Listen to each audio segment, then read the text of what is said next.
Esta unidad temática de la cátedra de Introducción a la Electrónica Industrial se denomina Sistemas Digitales Secuenciales y representa la continuidad, o digamos la siguiente etapa, de los sistemas digitales que empezamos a ver en la unidad anterior. Hasta ahora, lo que vimos en la clase pasada, digamos en la serie de videos correspondiente a la unidad temática pasada, teníamos el conocimiento de la álgebra de Boole y algunas herramientas para análisis y síntesis de funciones digitales basadas en el álgebra de Boole. Estos eran, digamos, los circuitos que nosotros vamos a llamar combinacionales. ¿Sí? Supóngase este circuito que está aquí. Tenemos una función z y tres variables de entrada, a, b y c. Y tenemos que saber qué hace lo que está aquí. Bien. Entonces lo que hacemos es básicamente relevar este circuito y convertirlo en una función. Tenemos que A por B están multiplicados, operación AND lógica. B y C están multiplicados y negados, una operación multiplicación lógica negada, lo que es una compuerta NAND. Y después los resultados de ambos productos están afectados por una operación suma exclusiva, una XOR.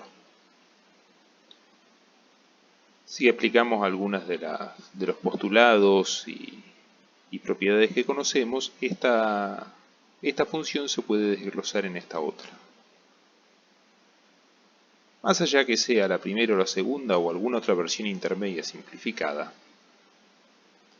lo que tenemos es una función en la cual la salida depende de las variables de entrada. Por lo tanto, si A, B y C en el tiempo varían tal como se lo ve en esta gráfica, de una manera que podría ser aleatoria o impredecible, la salida Z va a estar definida por la combinación de entradas en ese instante. Si en el primer instante tenemos A1, B1 y C0, sabemos que este término va a ser 0, este término va a ser 0 y este término va a ser 0, por lo tanto la suma es 0 y acá tenemos una suma 0. Si tenemos las tres variables en 0, ya sabemos que con que B esté en 0, acá tenemos un 1, 1 más cualquier cosa es 1, la salida es 1. Acá tenemos A, B y C en 1, por lo tanto sabemos que este producto da 1, 1 por 1 por 1, la suma, cualquier cosa más 1 es 1 en el álgebra de Boole. En este otro también, acá tenemos B igual 0, por lo tanto sabemos que este término es 1, y así sucesivamente. Esto es lo que se conoce como un circuito digital combinacional, o sea, un circuito en los que las salidas dependen única y exclusivamente de las combinaciones de entrada, sin importar cuánto valían las salidas y las entradas un tiempo atrás. Veamos un ejemplo muy simple como para profundizar en este concepto. Tomemos una función OR, una suma lógica. Sabemos que esto se expresa en forma de función como z igual a A más B. Y la función es clara, z solo depende de A y de B, de nada más.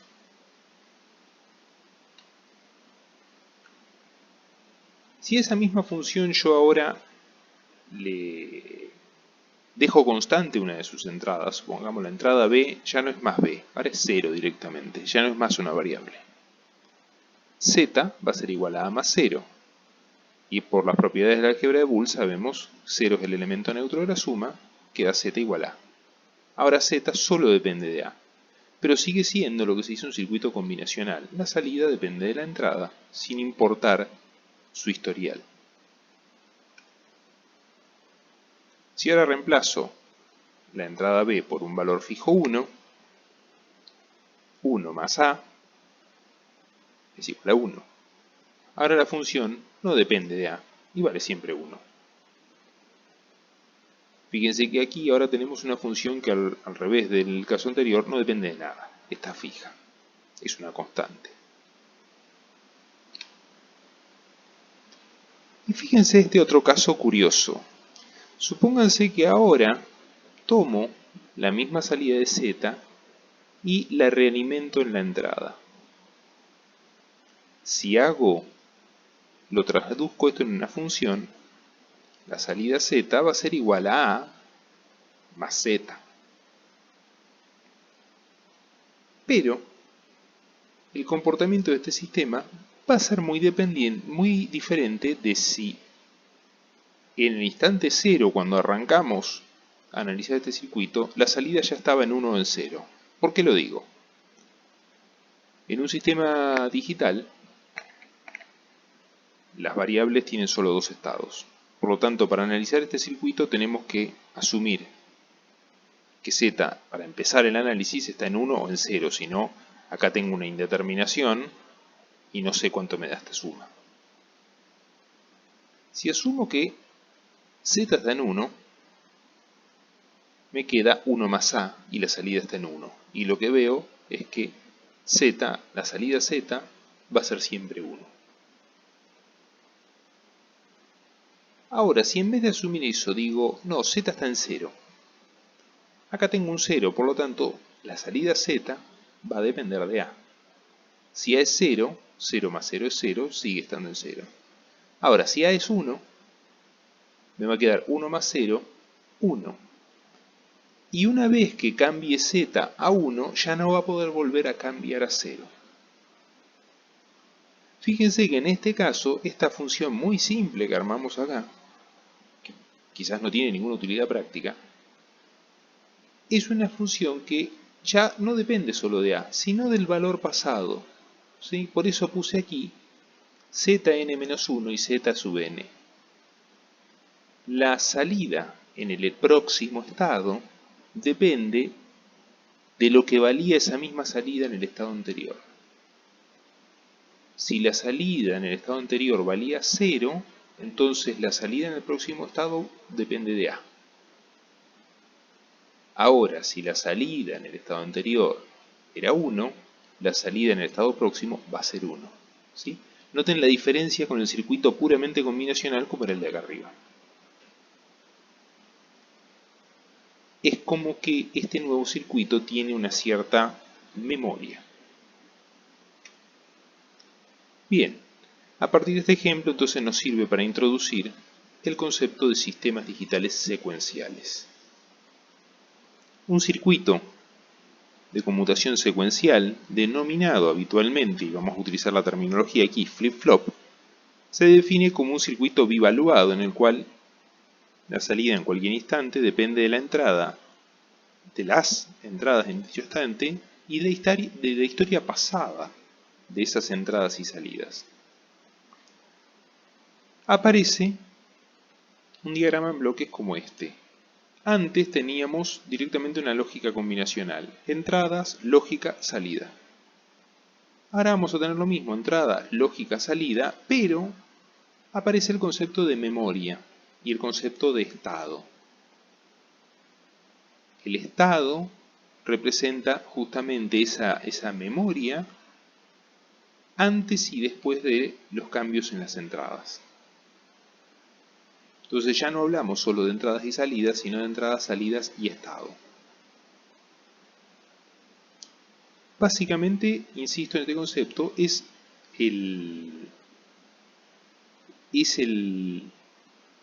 la incorporación de memoria a un dispositivo digital.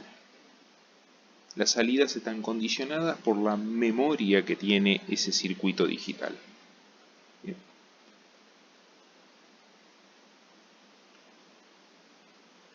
El ejemplo más simple con el que en casi cualquier texto de sistemas digitales secuenciales se comienza es el que se conoce como flip-flop RS. Flip-flop es una terminología técnica que viene de los años 50 aproximadamente, estaba asociada a los circuitos analógicos de esa época que trabajaban con dos estados, y justamente el término flip-flop venía una analogía al sonido que hacían los parlantes cuando esos circuitos se pasaban de un estado al otro. Sí, entonces se le empezó a llamar flip-flop y quedó después y se le utiliza ahora como una terminología técnica. Las letras RS, ahora vamos a ver otras, también son definiciones de los años 50 y 60 de los primeros diseños de circuitos digitales. Bueno, más allá de eso, que es puramente anecdótico, veamos cómo es un flip-flop RS, que es el más básico. Se trata de un arreglo de dos compuertas NOR, dos sumas negadas, cada una de las cuales tiene una entrada externa y otra de memoria, ¿sí? Entonces fíjense, hay una entrada R de reset, y S de set, y una salida Q y una salida Q negado. Si intentamos sacar la función, siempre vamos a mirar la variable Q, ¿sí? Salvo excepciones como las que voy a mostrar ahora, en el resto de los flip-flop la salida Q negado no es más que Q justamente invertida. Bueno, ¿cuál es la expresión de Q? Si nos fijamos, Q depende de R, pero está sumada y negada con Q negado, la cual a su vez depende de Q y de S. Si reemplazamos todo esto, usando lo que ya sabemos de circuitos combinacionales, vamos a llegar a esta expresión. Q en el estado n más 1, o sea en el próximo estado, es igual a R negado por S más Q en el estado anterior. ¿Sí? Entonces la salida en el próximo estado depende de la salida en el estado anterior. Veamos qué ocurre cuando R y S toman valores. R y S pueden valer 0 o 1. Por lo tanto, si hago una tabla de verdad tomando R y S y sus cuatro combinaciones 0, 0, 0, 1, 1, 0, 1, 1, me fijo y digo, bueno, cuando ambas son 0, 0 negado es 1, 0 más Qn es Qn, Qn por 1 es Qn. Cuando las dos entradas son 0, la salida en el estado futuro es igual a la salida en el estado presente. Eso se llama, eso es lo que se denomina un efecto de memoria. La salida que estaba es la salida que permanece. Cuando digo eso, significa que si Q estaba en 0 va a seguir siendo 0 y si Q estaba en 1 va a seguir siendo 1. Cuando R vale 0 y S vale 1, nos queda un 1 acá, acá nos queda un 1, 1 más cualquier cosa es 1, Qn más 1 es 1. ¿Qué quiere decir esto? Que cuando R es 0 y S es 1, la salida va a evolucionar a 1 independientemente de lo que valga ahora, valga 0 o valga 1. Eso se conoce como una acción de set. Por el contrario, cuando R es 1 y S es 0, R1 me queda 1 negado es 0, 0 por cualquier cosa es 0, la salida en el próximo estado va a valer 0, independientemente si ya valía 0 o si valía 1. A esto se le llama reset. Y por último, la anomalía se da cuando R y S valen 1, porque Q en el estado próximo se vuelve igual a Q negado en el estado próximo y ambas se vuelven 0.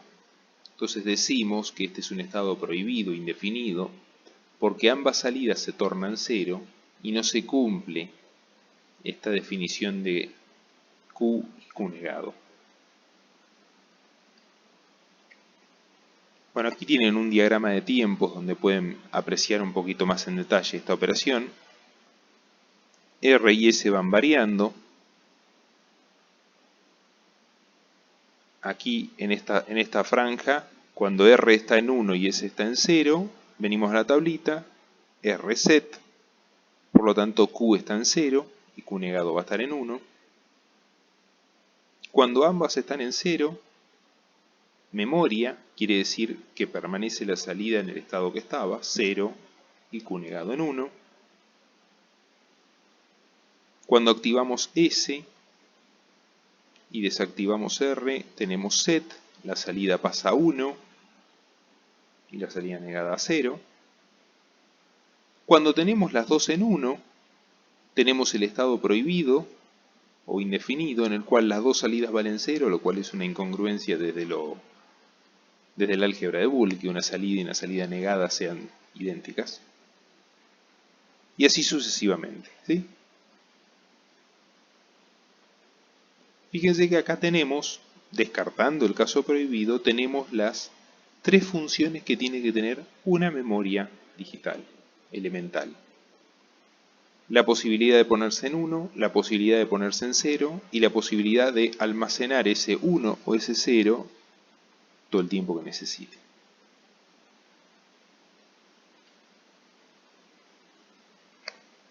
Vamos a ir complicando un poquito la cosa.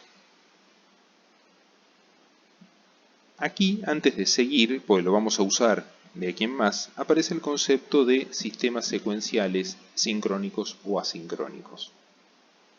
Los sistemas asincrónicos son el ejemplo que mostré recién. Los cambios de estado dependen exclusivamente de las entradas y de los retrasos que tenga internamente este dispositivo. Pero ante un cambio de entrada, bueno, y en función del estado en el que se encuentra el flip-flop, habrá un cambio o no en la salida. En los sistemas secuenciales sincrónicos, el estado de la señal de salida no solo depende de las entradas y el estado anterior, sino también de una nueva señal que vamos a introducir al sistema que se conoce como señal de reloj o señal de clock, que es la que marco aquí, ¿sí? Este es un flip-flop RS, ahora representado como una cajita, con sus dos salidas, sus dos entradas, y ahora aparece una nueva entrada de sincronismo denominada clock, y que la van a encontrar identificada generalmente como CLK. ¿Para qué sirve esta señal de sincronismo? Bueno, básicamente la idea detrás de una señal de sincronismo es que en un sistema digital complejo quiero decir que tenga más de un dispositivo de estos, todas las señales internas puedan alcanzar el estado que tengan que alcanzar, sea 0 o 1, antes de completar la función que tienen que implementar. El tiempo de ejecución de un proceso está determinado por la frecuencia de clock y por la operación más compleja que esté involucrada, ¿sí? Esto quiere decir que si tengo un arreglo de muchos dispositivos, flip-flops y con puertas lógicas y demás, para hacer un cálculo complejo o una función muy compleja,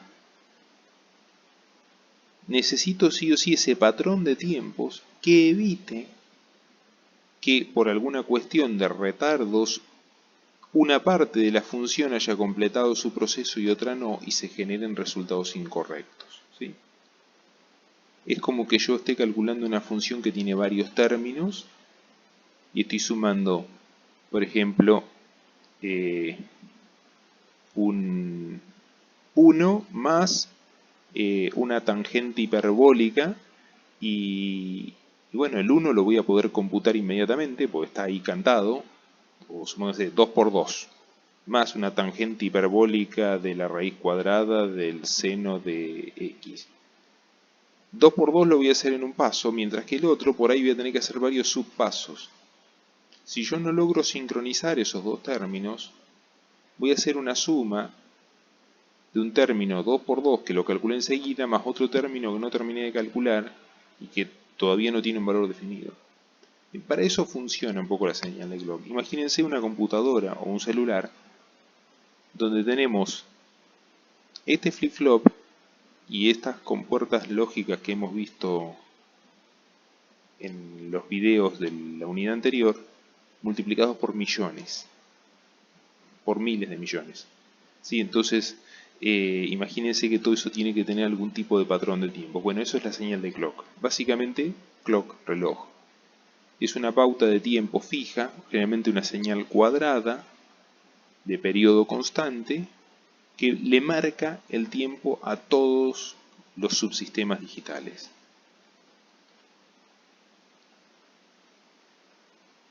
Este tipo de sistemas de sincronismo basado en el clock operan por flanco, ¿sí?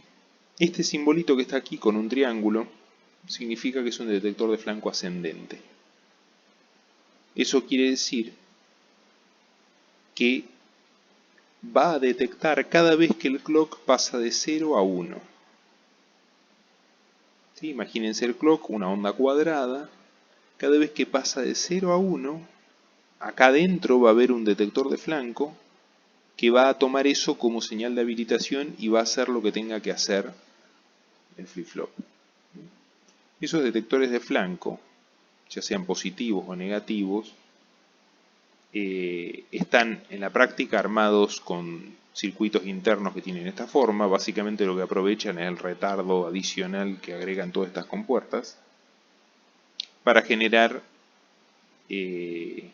una señal de muy corta duración que habilita a todo este sistema. Vamos a ver un ejemplo y después vamos a ver más ejemplos en los otros flip-flop, pero veamos un ejemplo ahora con el flip-flop RS. Aquí arriba tengo un patrón de variación de las entradas R y S. Al medio tengo una señal de clock. Y acá abajo tengo la salida Q correspondiente a un flip-flop asincrónico, o sea, un flip-flop que no tiene clock, y otro que corresponde a un flip-flop sincrónico, o sea, un flip-flop que trabaja con clock. Veamos primero el asincrónico, que es el que ya vimos, ¿sí? Las dos entradas en 1, Q está en 0. Las dos entradas en 0, memoria, retiene el valor que tenía, 0. Dos entradas en 1, 0. La entrada R en 1 y S en 0, reset, 0. Hasta acá no cambia nada. S en 1 y R en 0, set. Ahí cambia de estado y pasa a 1. Acá pasa de vuelta R1, S1, que era la condición indefinida o prohibida, baja a 0. Nuevamente reset, 0. 0 y 0, 0. Acá set en 1, pasa a 1. Set sigue en 1 y R en 0, sigue en 1. Fíjese cómo copió a las variaciones de entrada. Veamos en el flip-flop sincrónico, el RS sincrónico. La primera parte es igual. Acá notamos un cambio. Fíjense que hay una diferencia entre el cambio de estado de este y el del sincrónico. ¿De quién es la culpa, digamos? La culpa es del clock. ¿Por qué?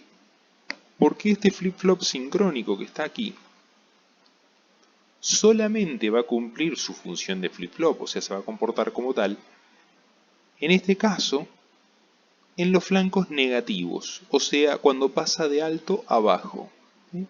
Entonces lo que tenemos que mirar son los flancos descendentes. Acá pasa de alto a bajo, entonces nos fijamos en este punto. ¿Cuánto valen R y S? 1 y 1.